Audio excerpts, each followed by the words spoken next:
पापा की जान बेटियाँ, पापा की शान बेटियाँ, पापा का मान बेटियाँ, हर घर की पहचान बेटियाँ।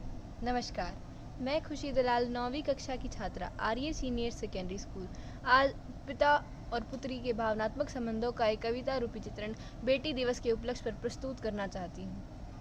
तो क्या लिखूं, वो परियों का रूप होती हैं या कड़कती ठंड में सुहानी धूप होती हैं। वो होती हैं उदासी के हर मर्ज के दवा की तरह या हुमस में शीतल हवा की तरह। वो पहाड़ की चोटी में सूरज की किरण है या जिंदगी सही से जीने का आचरण है। आंगन में फैला उजाला है या मेरे गुस्से पे लगा ताला है। क्या लिखूं, वो परियों का रूप होती हैं या कड़कती ठंड में सुहानी धूप होती हैं। वो होती हैं उदासी के हर मर्ज के दवा की तरह या हुमस में शीतल हवा की तरह। वो पहाड़ की चोटी में सूरज की किरण है या जिंदगी सही से जीने का आचरण है। आंगन में फैला उजाला है या मेरे गुस्से पे लगा ताला है। वो आकाश गंगा जो सिर्फ झिलमिलाती है, वो हंसी की नदी जो सिर्फ खिलखिलाती है। वो ताकत है जो छोटे से घर को महल कर दे, वो काफिया जो किसी रजल को मुकम्मल कर दे, वो काफिया जो किसी रजल को मुकम्मल कर दे। वो जो न हो तो वर्णमाला अधूरी है, वो जो सबसे ज्यादा जरूरी है। ये नहीं लिखूंगा कि वो हर वक्त सांस सांस होती हैं, क्योंकि बेटियां तो सिर्फ एहसास होती हैं, क्योंकि बेटियां तो सिर्फ एहसास होती हैं। जरा गौर कीजिएगा, अब मैं आपको ये बताने वाली हूँ कि बेटियां क्या होती हैं। उसकी आंखें न गुड़िया मांगती हैं न खिलौना, कब आओगी बस एक छोटा सा सवाल सलोना। उसकी आंखें न गुड़िया मांगती हैं न खिलौना, कब आओगी बस एक छोटा सा सवाल सलोना। जल्दी आऊंगा, अपनी मजबूरी को छिपाते हुए देते हैं ये जवाब। तारीख बताओ, टाइम बताओ, वो उंगलियों पे करने लगती है हिसाब। और जब नहीं दे पाते ना सही सही जवाब, अपने आंसुओं को छिपाने के लिए वो चेहरे पे रख लेती है किताब। आखिर ये रिश्ता होता क्या है? 35,000 फीट की ऊंचाई पे उड़ता हुआ विमान, विमान में सवार बहुत सारे लोग, कोई डॉक्टर, कोई इंजीनियर, कोई पत्रकार, कोई टीचर, सब बैठे। सबसे आगे की सीट पे बैठी एक छोटी सी बच्ची, बच्ची के हाथ में खिलौना, खेल रही है। सब लोग बड़े हंसी खुशी जा रहे हैं कि तभी मौसम हुआ खराब, इतना हुआ खराब कि गिरने लगा विमान।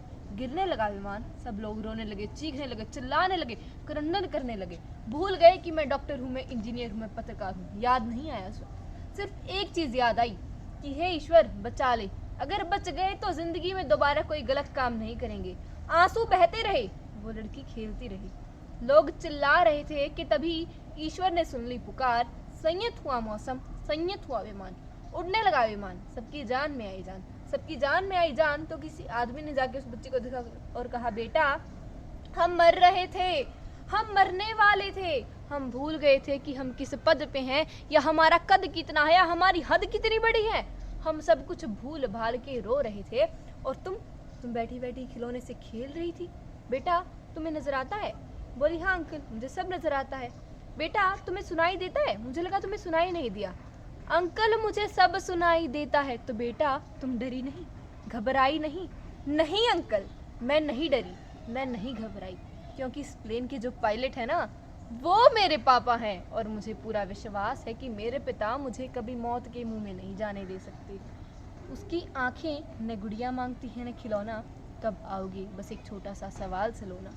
जल्दी आऊँगा, अपनी मजबूरी को छिपाते हुए देते हैं ये जवाब।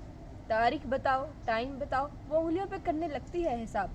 और जब नहीं दे पाते ना सही सही जवाब, अपने आंसुओं को छिपाने के लिए वो चेहरे पे रख लेती है किताब। वो मुझसे ऑस्ट्रेलिया में छुट्टियाँ, मर्सिडीज में ड्राइव, 5 स्टार होटल में डिनर या नए नए आईफोन नहीं मांगती, न कि बहुत सारे पैसे वो अपने पिग्गी बैंक में गुल्लक में उड़ेलना चाहती है। वो कुछ देर मेरे साथ खेलना चाहती है। और मैं वही बेटा, काम है, बहुत जरूरी काम है, नहीं जाऊंगा तो कैसे चलेगा, ऐसे मजबूरी भरे जवाब देने लगता हूँ। वो आंखें बंद करके सोती है, लेकिन सपने में खेलते हुए मेरे साथ रोती है। वो यूं जताती है जैसे सब समझ गई हो, वो यूं जताती है जैसे सब समझ गई हो, लेकिन न जाने जिंदगी इतनी क्यों उलझ जाती है। और हम समझते हैं कि बेटियां सब समझ जाती हैं, और हम समझते हैं कि बेटियां सब समझ जाती हैं। अंत में बस यही कहना चाहूंगी कि आपको बेटी दिवस की हार्दिक शुभकामनाएं।